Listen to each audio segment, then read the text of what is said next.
सत्तेला गाथाडलं आणि सत्याला जवळ केलं ते महाकारुण्य तथागत सिद्धार्थ गौतम बुद्ध. ठाई अक्षर प्रेम की हा प्रेमाचा संदेश ज्यांनी संपूर्ण जगाला दिला ते बाबासाहेबांचे गुरु राष्ट्रसंत कबीर, ज्यांची तलवार नेहमी अन्यायाच्या विरोधात तळपत राहिली ते छत्रपती शिवाजी महाराज, स्वराज्य संकल्पक माझी जाऊ शहाजी महाराज, ज्यांनी या देशातल्या तमाम बहुजनांच्या अप्रगतीचं मूळ कारण त्यांच्या अज्ञानामध्ये शोधलं आणि हजारो वर्षांची ज्ञानबंदी उठवली ते महात्मा ज्योतिबा फुले, माता सावित्रीबाई फुले. जगेन तर देशासाठी, मरेन तर देशासाठी हा देशभक्तीचा विचार ज्यांनी आपल्याला दिला ते आद्य क्रांतिगुरु लहुजी वस्ताद साळवे. आणि वयाच्या 12व्या वर्षी ज्या दलिताच्या पोरीनं मान महाराजच्या दुःखाविषयी हा निबंध लिहून 1855 मध्ये धर्मचिकित्सा केली ती मुक्ता साळवे. आरक्षणाचे जनक छत्रपती राजर्षी शाहू महाराज, या सगळ्या महामानवांचा विचार ज्यांनी आपल्या लेखणीच्या माध्यमातून भारतीय संविधानामध्ये आविष्कृत केला ते भारतरत्न बोधिसत्व परमपूज्य डॉक्टर बाबासाहेब आंबेडकर. या सगळ्या महामानवांचा विचार ज्यांनी आपल्या लेखणीच्या माध्यमातून मराठी साहित्याच्या पेशीवरती मांडण्याचं काम केलं ते सत्यशोधक अण्णाभाऊ साठे.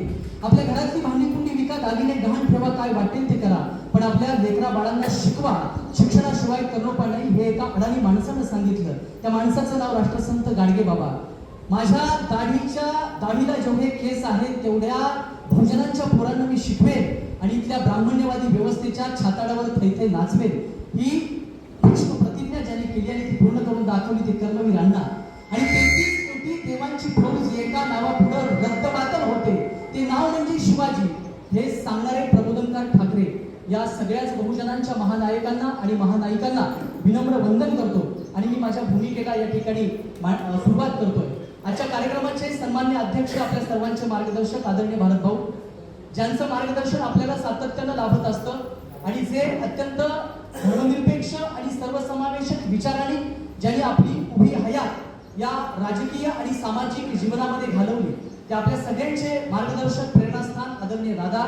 मंचावर उपस्थित असणाऱ्या आजच्या कार्यक्रमाचे प्रमुख पाहुणे आणि डेमोक्रेटिक पार्टी ऑफ इंडियाचे संस्थापक अध्यक्ष, महाराष्ट्रातील दलित चळवळीतलं एक लढाऊ आणि झुंजार नेतृत्व आमचे मार्गदर्शक आदरणीय प्राध्यापक सुकुमार कांबळे सर, आजच्या प्रमुख वक्त्या आणि आंबेडकरी जाणीवेनं संशोधन करणाऱ्या नव्या पिढीच्या प्रतिनिधी सन्माननीय मैथिली कांबळे, मंचावर उपस्थित असणारे सर्वच मान्यवर, माझे चुलते दलित चळवळीतील एक लढाऊ नेते लालासाहेब नाईक, अनिरुद्धजी कांबळे, बाजीराव नाईक, विश्वास कांबळे सरुडकर, हनुमंतराव कवळे, आमच्या सरुडचे सरपंच सन्मान्य भगवान नांगरे पापा, स्वाभिमानी शेतकरी संघटनेचे तालुकाध्यक्ष आमचे मित्र सुरेशजी भाऊटकर, माझे सहकारी मित्र महाराष्ट्र अनिसचे तालुका कार्याध्यक्ष मुकुंदराव पाटील, आमच्या सरूरच्या पोलीस पाटील दीपाली घोलप मॅडम आणि आमच्या सरूरचे ग्रामपंचायत सदस्य आमचे पाटील राखे सन्मान्य रामदास भाऊ गावळे.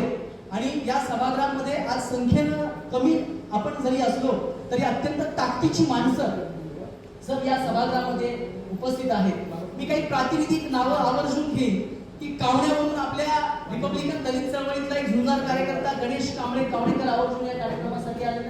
कावणे तालुका करवीर. आमच्या पेठ नेरले मधून ऍडव्होकेट अजित मेटम आमचे एक निष्णात वकील आणि दलित चळवळीला कष्टकऱ्यांच्या चळवळीला पाठबळ देणारे आमचे बेटम ऍडव्होकेट बेटम साहेब या ठिकाणी आलेले आहेत.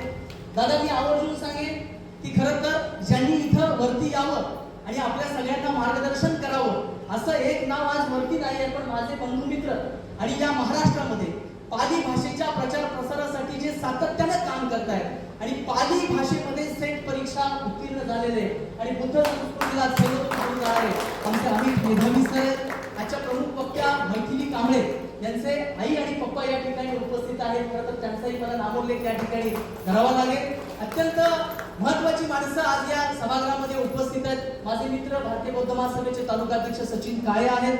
खरं तर सगळ्यांचीच नावं घ्यावीत असे सगळे ताकदीचे लोक आपण आहात. आमचे कष्टकऱ्यांच्या चळवळीतले आमचे दुसरे ज्येष्ठ सहकारी नेते राजाभाऊ मगदूम या ठिकाणी उपस्थित आहेत. अगदी शाहूवाडी तालुक्याच्या शित्तूर वारुळ परिसरातून अगदी इकडे करंजकर पर्यंत प्रातिनिधिक स्वरूपामध्ये काही लोक या ठिकाणी आलेले आहेत.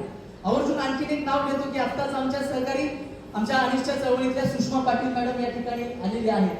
ही सगळी माणसं आपण एका परिवारातली आणि एका विचारातली आहोत म्हणून आपण या समता परिषदेसाठी आलेलो आहोत. यानंतर पत्रकार रमेश डोंगरे या ठिकाणी आजारी आहेत, परंतु ते म्हणाले समता परिषदेचं मला फुटेज घ्यावं लागेल आणि माझ्या चॅनेलवर दाखवावं लागेल. सुकुमार सर आहेत, दादा आहेत, ही सगळी जी नावं दिसत आहेत आणि ही सगळी जी बेरीज आज मंचावर दिसते ती मला महाराष्ट्राला दाखवायची आहे. म्हणून आजारी असताना सुद्धा रमेश डोंगरे या ठिकाणी आलेले आहेत. अशी सगळीच आपण सगळ्यांना मी सविनय जय भीम करतो, जय भारत करतो. अजून एक नाव मला घ्यावं लागेल. आमचे कवी चिंचोली गाव शिरोळा तालुका तिथून आलेले आहेत. मातंग समाजातून लिहिणाऱ्यांची संख्या अत्यल्प असताना आपल्या विद्रोही लेखणीनं महाराष्ट्राचं लक्ष वेधून घेणारे सुनील चिंचोलकर या ठिकाणी उपस्थित आहेत. या सगळ्यांचं मी मनपूर्वक स्वागत करतो आणि अवघ्या काही मिनिटांमध्ये या परिषदेच्या आयोजना पाठीमागची भूमिका मी आपल्या समोर विशद करतो. मित्रांनो, 20 मार्च 1927 हा दिवस महाराष्ट्राच्या नव्हे, भारताच्या नव्हे तर जगाच्या इतिहासातला एक महत्त्वाचा दिवस आहे. काय झालं या दिवशी? तर या दिवशी डॉक्टर बाबासाहेब आंबेडकर नावाच्या एका महामानवानं आपले सुंदर हात, की ज्या हाताने केम्ब्रिज विद्यापीठामध्ये, कोलंबिया विद्यापीठामध्ये, लंडन स्कूल ऑफ इकॉनॉमिक्स मध्ये पुस्तकांची पानं पलटली असे ते सुंदर हात. अरे ज्या हातामध्ये लेखणी घेऊन अमित मेधावी सर भारताचं संविधान ज्या महामानवाने निर्माण केलं, त्या डॉक्टर बाबासाहेब आंबेडकरांचे सुंदर आणि कोमल हात त्या चौदार तळ्याच्या पाण्याला लागले आणि एक क्रांती झाली. आजचा दिवस ज्या महामानवाच्या हातात लेखणी घेऊन ज्यांनी हे संविधान दिलं, त्या माणसाचे हात महाडच्या चौदार तळ्याला लागले. भूमिका एवढीच होती की महाड नगरपालिकेने असा ठराव केला होता की हे जे तळ आहे हे तळ सगळ्या महाडवासियांसाठी आणि सगळ्या नागरिकांसाठी खुलं आहे असा ठराव केला होता. आणि त्या ठरावाला अनुसरून जेव्हा महाडमधली दलित समाजातली मंडळी ती पाणी भरायला गेली तेव्हा तिथल्या ब्रह्मवृंदांनी, धर्म मार्तंडांनी त्याला प्रचंड विरोध केला. बाबासाहेबांनी ठरवलं, म्हणजे त्यांच्या बरोबर सहस्त्रबुद्धे होते, चित्रे होते, सोपानाना टिप्पणीस होते, अनेक दलितेतर सहकारी बाबासाहेबांच्या समवेत होते. आणि ही सगळी माणसं बाबासाहेब आंबेडकरांच्या बरोबर होती. महाडच्या चौदार तळ्याच्या सत्याग्रहाचं नियोजन झालं.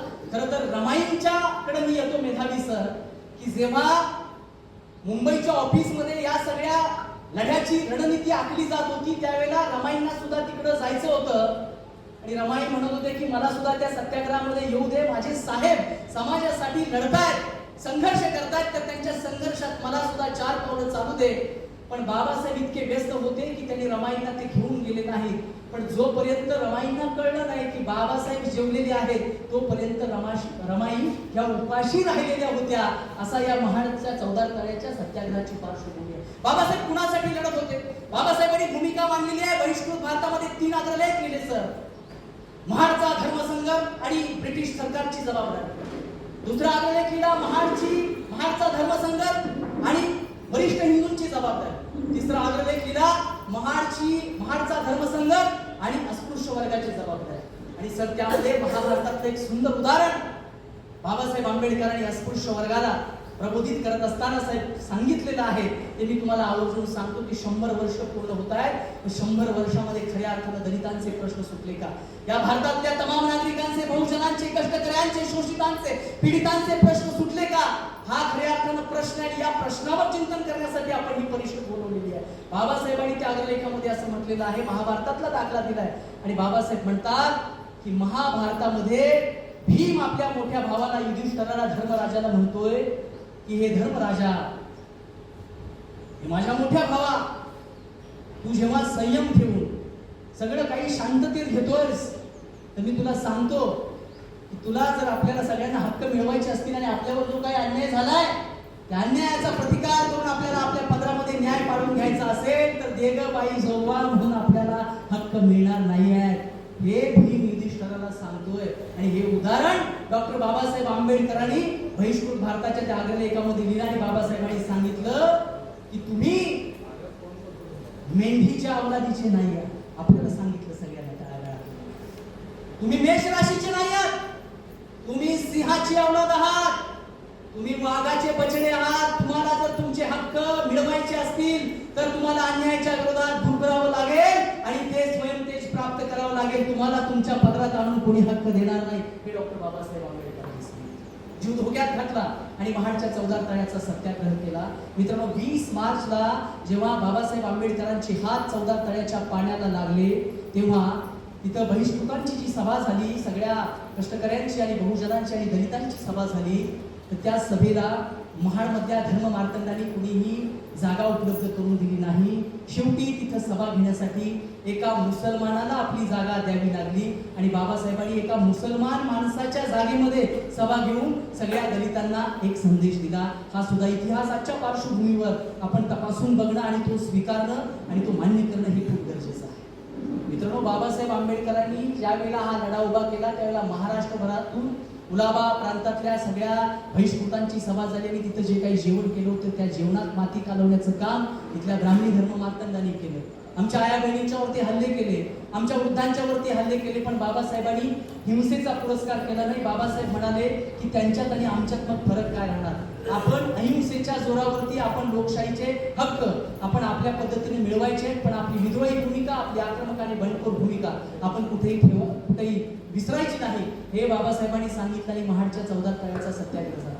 त्यावेळेच्या तिथले जे कुलाबा प्रांताचे डीएसपी होते त्यांनी बाबासाहेबांच्या वरती जमावबंदी आदेश मोडला आणि समाजामध्ये अशांतता माजवली. यावर त्यांच्यावरती गुन्हा नोंद केला आणि त्या केसचा निकाल तब्बल 13-14 वर्षांनी 1940च्या दरम्यान लागला आणि ब्रिटिश मॅजिस्ट्रेटने डॉक्टर बाबासाहेब आंबेडकरांना त्याची निर्दोष सुटका केली आणि सांगितलं की आपले मानवी हक्क आपल्याला पदरात पाडून घेण्यासाठी जर कोणी काही भूमिका घेत असेल तर तो त्या माणसाचा दोष नाही हे त्या जजमेंटमध्ये आलेलं होतं. ह्युमन राईट, मानव अधिकार हा जगात सगळ्यात मोठा अधिकार आहे. बाबासाहेबांनी जे 3 अग्रलेख लिहिले त्यामध्ये एक भूमिका त्यांनी मांडलेली होती की या रस्त्यावरून आजपर्यंत काही ठराविकच लोक जात होते, त्यामुळे ती वहिवाट बनली. बघा, ती वहिवाट बनली की या रस्त्यावरून हेच लोक जातात आणि दुसरे लोक त्या 1000 वर्षाच्या काळामध्ये गेलेच नाहीत आणि ती वहिवाटच निर्माण झाली नाही. सबब आजपर्यंत ती जर वहिवाट निर्माण झाली नसेल तर तो कायदा होऊ शकत नाही. आजपर्यंत अस्पृश्य लोक त्या महाडच्या 14 तळ्यामध्ये पाणी प्यायला गेले नाही. ही फक्त स्पृश्य गेले आणि अस्पृश्य गेले नाही, ही वहिवाट झाली. परंतु ही वहिवाट म्हणजे हा कायदा नव्हे. कायदा असं सांगतो की कायद्यापुढे सगळे समान आहेत आणि ते तळ जर सार्वजनिक आहे त्या सगळ्यांना तिथं पाणी पिण्याचा हक्क आणि अधिकार आहे. बाबासाहेब आंबेडकर म्हणाले की अरे आम्हाला पाणी तर मिळालंच असतं, आजपर्यंत मिळालंच ना, आम्ही काही मेलो नाही, आमच्या वाट्याला पण काही सरासरी आयुर्मान आलंच ना. 60 वर्ष कोण जगलं, आमच्यातलं 75 वर्ष जगलं, 80 वर्ष जगलं, मग काय व्हायचं की आम्ही सार्वजनिक पाणवठ्यावरती जायचं आणि वाडगाव माय कोण सवर्ण समाजातली एखादी स्त्री आली, एखादा माणूस आला, त्याच्याकडून आम्ही पाण्याची भीक घ्यायची. आम्हाला कोणीतरी भीक दिलीच असती ना, आम्ही मेलो नसतो टाचा घासून. आम्हाला 1 तास पाणी लवकर मिळायच्या अगोदर 2 तास उशिरा मिळालं असतं, आमची तहान भागली असती. पण आम्ही सुद्धा माणसं आहोत. जर दूध भरलेल्या कुत्र्या मांजरांना 14 तळ्याचं पाणी पिण्याचा अधिकार असेल तर आम्ही सुद्धा माणसासारखी माणसं, आम्हाला पाणी पिण्याचा हक्क आणि अधिकार आहे हे बाबासाहेब आंबेडकरांनी ठणकावून सांगितलं. मित्रांनो, माझ्या भावा बहिणींनो, हे परिषद घेण्यापाठीमागची आमची भूमिकाच ही आहे. तो हक्क, अधिकार बाबासाहेब आंबेडकरांनी आपल्याला मिळवून दिला आणि त्यांच्या समवेत सगळे सवर्ण समाजातले सुद्धा लोक होते. ते मला अधोरेखित करायचं, आवर्जून अधोरेखित करायचं. कारण खेडचे पहिले आमदार शेड्यूल कास्ट फेडरेशनच्या तिकिटावर सुरू आहे 1957 मध्ये आणि त्यांची कन्या वयवर्ष 85 मुंबईमध्ये सचिन अहिराणी दादा एक कार्यक्रम घेतला होता. त्या कार्यक्रमाला मी गेलो होतो व्याख्याता म्हणून. तेव्हा मला त्या आमदार साहेबांची कन्या भेटली. ते म्हणाले की माझ्या मोठ्या बहिणीला बाबासाहेब आंबेडकरांनी मांडीवर घेतलं आणि माझ्या पाठीवरून हात फिरवला. अशी व्यक्ती म्हणजे मी आहे. ते बाबासाहेब आंबेडकरांचे दलितेतर सहकारी हे योगीराज बाबरांचं एक सुंदर पुस्तक आहे. म्हणजे आपण सगळे एका विचाराचे आहोत. इथं काही दलित आणि दलितेतर असा काही भाग नाही आहे. आज आपण सगळेच वेगवेगळ्या जाती धर्मातले लोक या क्रांती लढ्याचं स्मरण करण्यासाठी इथं एकत्र आलेलो आहोत. आमची भूमिका एवढीच आहे की जात धर्म या सगळ्या भिजूर गोष्टी आहेत, माणुसकी ही सर्वश्रेष्ठ. या जगामध्ये कुठल्याही धर्मापेक्षा, कुठल्याही धर्मसंस्थापकापेक्षा आणि कुठल्याही धर्मग्रंथापेक्षा माणूस श्रेष्ठ आहे आणि माणुसकी श्रेष्ठ आहे असं आम्हाला सांगायचं आहे. हेच बाबासाहेबांना सांगायचं होतं आणि म्हणून आज या क्रांती लढ्याचं स्मरण करत असताना आपण एक संकल्प करायचा. आमची भूमिका एवढीच आहे की आपण सगळे जाती धर्माच्या सगळ्या वर्तुळातून बाहेर पडूया. आपण सगळे माणूस म्हणून एकत्र येऊया. आपण सगळ्यांनी हातात हात घालूया. आपल्या हृदयातलं प्रेम दुसऱ्याच्या हृदयापर्यंत, काळजापर्यंत पोहोचेल याची काळजी घेऊया. आपण एकमेकांची काळजी घेऊया आणि हे जे काही धार्मिक जातीय द्वेषाचं वातावरण गेल्या काही वर्षामध्ये अत्यंत सुनियोजितपणे ज्या पद्धतीनं या ठिकाणी निर्माण करण्याचं षडयंत्र इथं या देशामध्ये सुरू आहे, षडयंत्र हाणून पाडण्याचं काम आम्हाला बाबासाहेबांच्या अनुयायांना करावं लागेल, शिवरायांच्या अनुयायांना करावं लागेल. मी आवर्जून फक्त याच महाडच्या संदर्भातला एक महत्वाचा मुद्दा आहे तो मी तुमच्या समोर सांगतो आणि मी या ठिकाणी माझ्या भाषणाला माझा समारोप करतो. 20 मार्चला हा सत्याग्रह झाला. त्यानंतर याच वर्षामध्ये 25 डिसेंबरला आणखी एक क्रांतिकारी ऐतिहासिक घटना घडली महाडमध्येच, की मनुस्मृतीचं जाहीरपणे दहन करण्याचं काम डॉक्टर बाबासाहेब आंबेडकरांनी केलं. आणि धनंजय किरांच्या पुस्तकामध्ये याचा रेफरन्स आहे, मी वारंवार सांगत असतो की तुम्ही हा संदर्भ महाराष्ट्रातल्या सगळ्या मैथिली संशोधकांनी आणि विचारवंतांनी पुढे मांडला पाहिजे. आपल्याला दलित, मराठा, बहुजन, ओबीसी ऐक्य करायचं आहे आणि आपल्याला इथली मनुवादी आणि ब्राह्मणी व्यवस्था आहे ती सगळी नेस्तनाबूत करायची आहे. तर बाबासाहेबांनी 27च्या 25 डिसेंबरला मनुस्मृतीचं जाहीरपणे दहन केलं, राग रांगोळी केली आणि बाबासाहेबांनी ड्रायव्हरला बोलवलं. बाबासाहेब म्हणाले गाडी काढ, आपल्याला जायचं आहे. त्यांनी गाडी काढली. गाडीत बाबासाहेब बसले, 4 कार्यकर्ते बरोबर होते आणि ड्रायव्हर म्हणाला की साहेब कुणीकडे जायचं. त्यावेळेला बाबासाहेब म्हणाले चल गाडी पाचारला घे. पाचारला काय आहे तर महासाहेब जिजाऊंची समाधी आहे. पाचारला गेले. महासाहेबांच्या समाधी पुढं बाबासाहेब आंबेडकर नतमस्तक झाले. त्यावेळेला मित्रांनो रोपवे नव्हते रायगडवर चालायला. विचार करा, 36 वर्षांचं बाबासाहेब आंबेडकरांचं वय होतं आणि त्यावेळी बाबासाहेब आंबेडकर चालत रायगडावरती गेले आणि शिवछत्रपतींच्या समाधी समोर नतमस्तक झाले. कदाचित बाबासाहेब आंबेडकर असं स्वगत मनाशी बोलले असतील, स्वतःच मनातल्या मनात त्यांनी एक संवाद केला असेल की राजे 350 वर्षापूर्वी ज्या ब्राह्मणी व्यवस्थेनं, ज्या मनुस्मृतीनं तुमचा शूद्र म्हणून छळ केला, तुमच्या बरोबर कपट केलं आणि तुम्हाला राज्याभिषेक नाकारला, त्या मनुस्मृतीची राख रांगोळी करून हा भीमराव आंबेडकर तुम्हाला भीम करण्यासाठी या ठिकाणी आलेला आहे. हा इतिहास आम्ही तुम्ही सगळ्यांनी सगळ्या समाजाला सांगणं गरजेचं आहे. आज कधी नव्हे तेवढी बहुजनांची, दलितांची, आदिवासींची, भटक्यांच्या एकतेची मोठ बांधणं ही निगडीची परिस्थिती निर्माण झालेली आहे. कारण हे जे बसलेले आहेत सगळ्या वरच्या खुर्च्यांमध्ये ते आपल्यामध्ये भांडणं लावायला बसलेली आहेत. जातीचा, धर्माचा पीठ पुन्हा ते मजबूत करताना दिसत आहेत, पुन्हा त्या वाती पेटवताना दिसत आहेत आणि आम्ही कपाळ करंटे, फुले शाहू आंबेडकर, अण्णाभाऊ साठेंची अनुयायी, आम्ही त्यांच्या त्या सगळ्या षडयंत्राला बळी पडतोय आणि आम्ही आपापसामध्ये भांडत बसलोय. मोठं मन करावं लागेल, जातीचं वर्तुळ भेदावं लागेल आणि या सगळ्या महामानवांचा समतेचा विचार पुढे घेऊन जावं लागेल. म्हणून मित्रांनो ही समता परिषद आपण आयोजित केलेली आहे. इक्वॅलिटी, समानता म्हणजे समता नव्हे, तर समतेमध्ये अधिक काहीतरी आहे. म्हणजे आपण जर असं म्हणालो की आज सगळ्यांना आपण एक समान न्याय लावायचा आहे म्हणजे समता प्रस्थापित करायची आहे, तर काय करायचं आहे तर 12वीची नीटची परीक्षा आहे, जेईची परीक्षा आहे आणि माझ्या भटक्याच्या पालावर कंधारभाटाचं पोरग दारू काढून त्याचे आई बाप त्याला शिकवत आहेत. आमच्या कैकाड्याचं पोरग सुप विकून त्याला शिकवत आहे.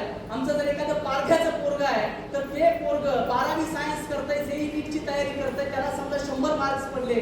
आणि एक बामणाचं पोरग आहे बघा, हजारो वर्षांची त्याची ज्ञान परंपरा आहे, त्याला स्वतंत्र अभ्यासासाठी रूम आहे, त्याला चांगली चांगली पुस्तकं आहेत आणि आमचं गाढवावर संसार मानून फिरणारं ते पारध्याचं पोरग, ते कैकाड्याचं पोरग, त्याला 100 मार्क आहे आणि मेरिट समजा 110चं लागणार आहे, तर पारध्याच्या पोराला पण 110 मार्क्स मिळाल्यानंतरच ऍडमिशन मिळेल आणि बामणाच्या पोराला पण तेवढेच मार्क्स मिळाल्यानंतर ऍडमिशन मिळेल. याला समता म्हणत नाही. रिझर्वेशन म्हणजे रिप्रेझेंटेशन बाबासाहेबांनी संविधानामध्ये का आणलं तर ते पारध्याचं आहे, ते अभावग्रस्त कुटुंबातून येते, त्याला 90 मार्क्स मिळाले आणि बामणाच्या पोराला 120 मार्क मिळाले, तरी सुद्धा त्या दोघांना म्हणजे पारध्याच्या पोराला पण ऍडमिशन मिळालं पाहिजे असं सांगते. ते मूल्य म्हणजे समता हे मूल्य असते. माणुसकी, प्रेम आणि सहानुभूती, अनुकंपा, बहुजन हिताय बहुजन सुखाय लोकानुकंपाय, हे तथागताने जो संदेश दिलेला आहे हा करुणेचा आणि अनुकंपेचा विचार, हा सहानुभूतीचा विचार, हा प्रेमाचा विचार आपण पेरण्यासाठी ही आपण महाडच्या या संग्रामाची शताब्दी आपण साजरी करतोय. हा आपला या परिषदेच्या आयोजना पाठीमागचा उद्देश होता. या परिषदेला आम्ही 15 दिवस काही मंडळी आम्ही पूर्व हेमंत विटेकर सर आहेत, प्राध्यापक राज गायकवाड आहे, बरीच मंडळी आहेत, भाऊंचं मार्गदर्शन होतं, राजाभाऊ आमच्या बरोबर होते, बरीच लोक होती. संदीपना आम्ही भेटलो, आम्ही तालुका सगळा पालथा घालण्याचा प्रयत्न केला, तरी सुद्धा एवढी लोक आली. खरं तर तुम्ही जे आलेले आहात ते खूप महत्वाचे आहात, कारण तुम्ही बाकीची सगळी कामं बाजूला सारून याला महत्व दिलेलं आहे आणि बाकीच्यानी आपल्या कामाला महत्व दिलेलं आहे. तो समाज वरती जातो मारेच्या जागेवर आणि बुरुजावर जाऊन आपल्या शत्रूचं निरीक्षण करू शकतो की त्याला प्राधान्य कशाला द्यायचं हे कळतं. तो समाज समाज पुढे जातो उंचावर. आज तुम्ही अशा समाजाचं प्रतिनिधित्व करत आहात. एवढ्याच माझ्या भगिनी या ठिकाणी मोठ्या संख्येनं उपस्थित आहात की तुम्हाला प्रायोरिटी कशाला द्यायची हे समजतंय. प्राधान्यक्रम तुमचा ठरलेला आहे. बाबासाहेबांचा विचार हा जर आपला प्राधान्यक्रम असेल तर आपण येणाऱ्या काळामध्ये वकील साहेब आणि साहेब जातीवाद्यांना नेस्तनाबूत करू शकतो आणि त्यांना पराभूत करू शकतो. हाच आशावाद या ठिकाणी मी तुम्हाला देतो आणि मी या ठिकाणी आपली रजा घेतो. धन्यवाद. जय भीम. धन्यवाद सर. आपण या थोडक्या शब्दामध्ये संत परिषदेची भूमिका मांडणी केली, परंतु लक्षात घ्या सर